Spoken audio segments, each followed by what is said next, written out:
So here's a fun story I just saw. Jeff Bezos, who is the founder of Amazon and the richest person in the world, he made $13.5 billion a few weeks ago in a day. $13 billion in a day. I know a lot of people, there's a lot of entitled handout seekers, mostly liberals, to be honest with you, a bunch of left-wing welfare queens who are always looking for government handouts and can't work hard on their own.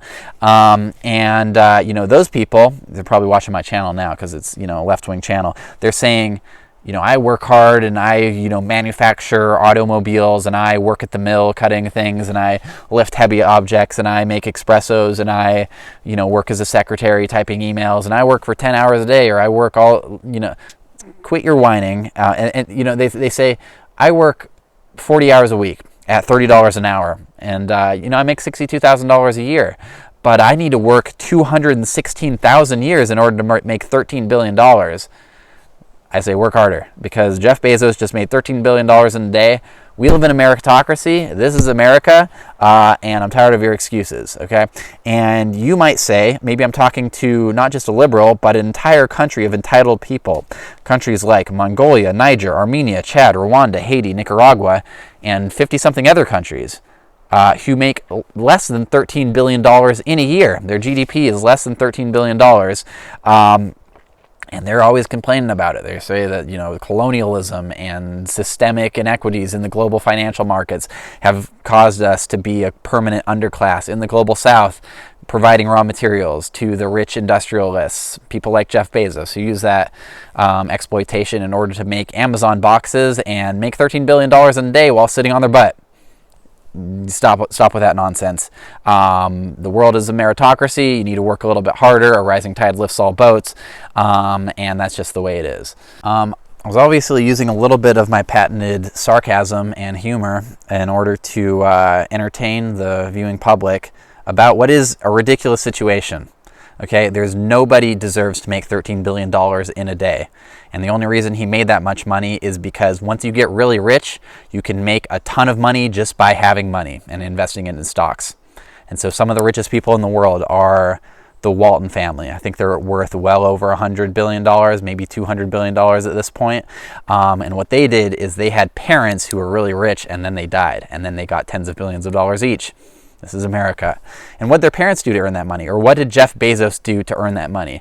Maybe he had a good idea. I assume that he did have a good idea. I've used Amazon before.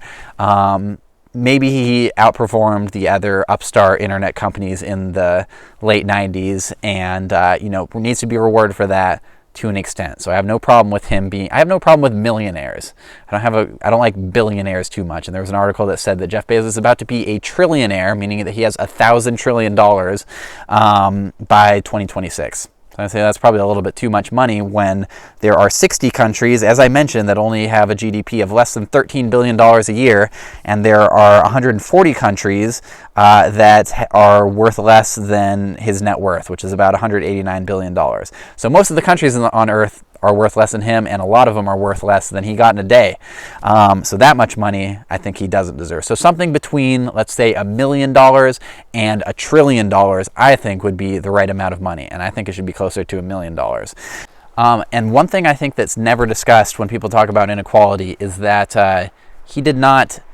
Okay, and the way that he made his money is that he had a good idea. Okay, he had a good idea, Amazon, whatever. He figured out how to ship books to people and expand to other markets. That's one thing he did. Another thing that he did, though, is once Amazon grew larger, they started gobbling up other small internet startups, as did Facebook, as did Google, as did Microsoft, as do Apple. These companies are like, there hasn't been a major internet startup since Facebook, and I think they were in 2004. Everybody got started like in the early 90s or the late 90s or the early 2000s. And since then, any startup that gets any size at all is bought up immediately by one of the monoliths.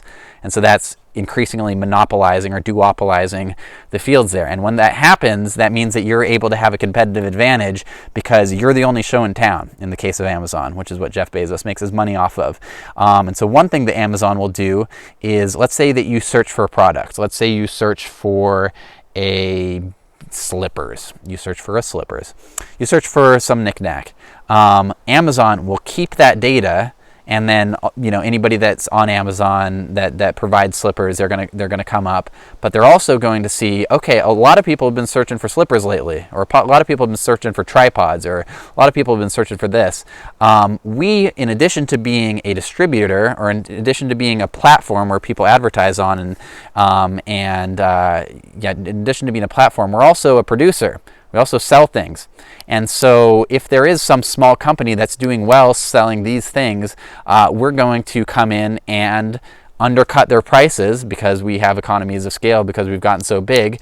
And we also have the data that shows that this is something that's going to sell a lot. And we also have the platform that's going to advertise ours first.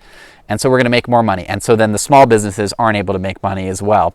So that puts them out of business. And so in that way, Jeff Bezos' $13 billion comes at a direct cost to other people who are not getting that money, because the traffic goes to Amazon, not just in terms of the royalties that they have to pay to put their stuff on the website in the first place, but also the competition that's now there that they have to compete with, because Amazon has taken their information and used that to compete against them in a way that they're able to they're not able to compete. And so that's a big problem as well. And the last thing I'll say on that is that there's kind of a mythology that there's one person's wealth doesn't hinder somebody else's.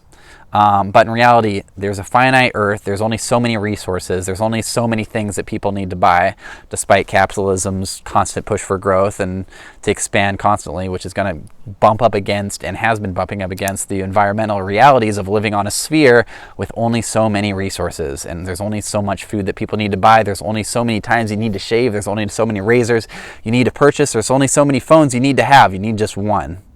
And so this is a problem with capitalism. But if that is the case, then companies like Amazon, this has been shown, are constantly putting out of work not just other small startups, but also brick and mortar stores. So I think 30% of malls in the country are scheduled to close within the next 5 years or so. That might not be exactly right, but a huge percentage of them have been shutting down. It's because of competition with Amazon. Okay, same with Walmart. Walmart, the Waltons made tens of billions of dollars. What happens when Walmart comes into a town? Yes, some people get jobs, but lots of other people in small businesses aren't able to compete. They're just not able to compete with those prices of cheaply manufactured objects from China coming in and being distributed by people that are paid minimum wage. Okay, can't compete with that. They're put out of business. The Waltons make lots of money.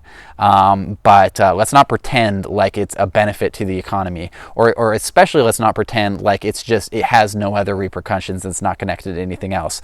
That level of wealth is absurd, and I think people should be aware of it. And they should also stop pretending like it's like it's not a problem.